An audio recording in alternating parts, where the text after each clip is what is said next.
বিয়ারকুল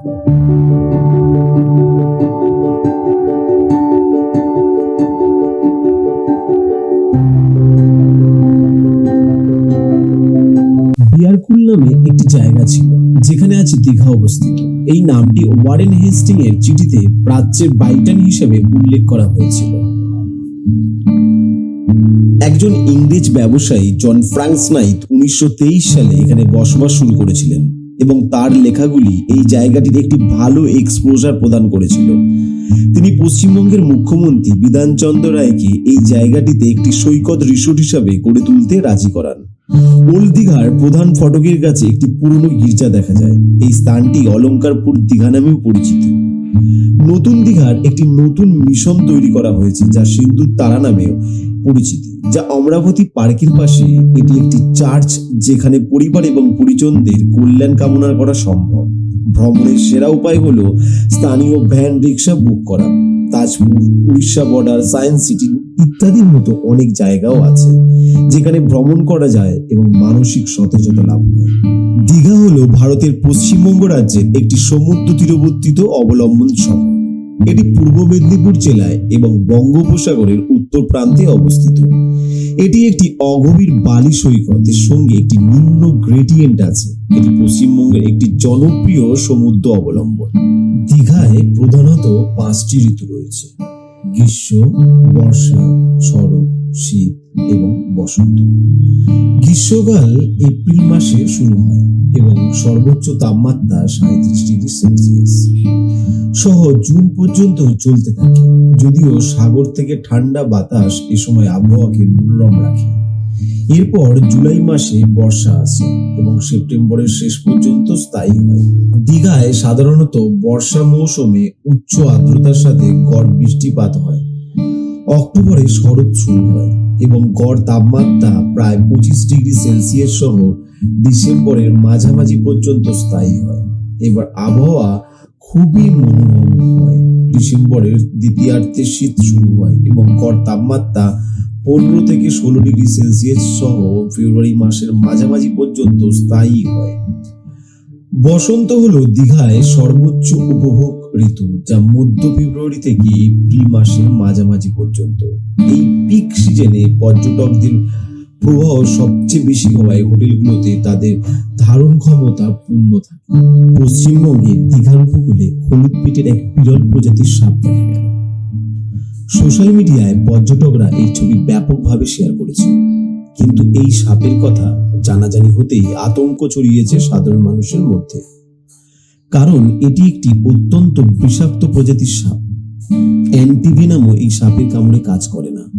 কিন্তু জীববিজ্ঞানীরা বেশ অবাক যে এই সাপ এখানে এলো কিভাবে। এই ক্ষেত্রে চিকিৎসক ও বিশেষজ্ঞদের মতে এই বিরল হলুদ পেটের সাপটি প্রধানত ভারতীয় উপমহাদেশে আরব সাগরে পাওয়া যায় এবং বেশিরভাগই অস্ট্রেলিয়ার ব্রিসবেনের সমুদ্র সৈকতে পাওয়া যায়। বিশেষজ্ঞরা মনে করেন সাপের বিষ মানুষের কিডনিকে বিকল হতে পারে। হৃৎপিণ্ড প্রসবের রঙও কফি বাদামি হতে পারে, এমনকি মৃত্যুর সম্ভাবনাও রয়েছে। প্রতিবেদনে বলা হয়েছে এই সাপটি কামড়ানোর ক্ষেত্রে খুব আক্রমণাত্মক। অ্যান্টিভেনাম ও রেজিস্ট্রেশনের কোনো কামড়ে প্রভাবিত করতে পারে না। এর কামড়ের কারণে একজন ব্যক্তির পক্ষাঘাতের সাথে সাথেই মৃত্যু অনিবার্য। হলুদ পেটের এই সাপের বৈজ্ঞানিক নাম এলামিস প্লাটুরাস। এর গঠনে লেজের শেষ অংশটি নৌকার প্যাডেলের মতো এবং পিঠের অংশটি হলুদ। বাংলায় 4 প্রজাতির সাপ পাওয়া যায়: কালাচ, কেউট, গোখরো ও চন্দ্রকোড়া। কিন্তু আঞ্চলিক বিশেষজ্ঞরা দীঘার তীরে এই সাপের সন্ধান পেয়ে বিস্মিত। অন্যদিকে উপকূলে হেঁটে সমুদ্রে স্নান করতে আসা পর্যটকদের মধ্যে আতঙ্ক ছড়িয়েছে। মেঘলা ওয়েদার এবং কোটালের ফলে সমুদ্র আজ এক অন্য রূপ ধারণ করেছে। আপনারা সমুদ্রের রূপ দর্শন করুন।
পৌঁছে গেলাম তালসারিতে মাছের সন্ধানে। সেখানে গিয়ে দেখছি সমুদ্রের এক অপরূপ রূপ। সমুদ্রের জলোচ্ছ্বাস যেন ফুঁসছে।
প্রকৃতির এক সুন্দর রূপ দর্শন করতে করতে আমরা নিউ দীঘার দিকে আবার যাত্রা শুরু করলাম।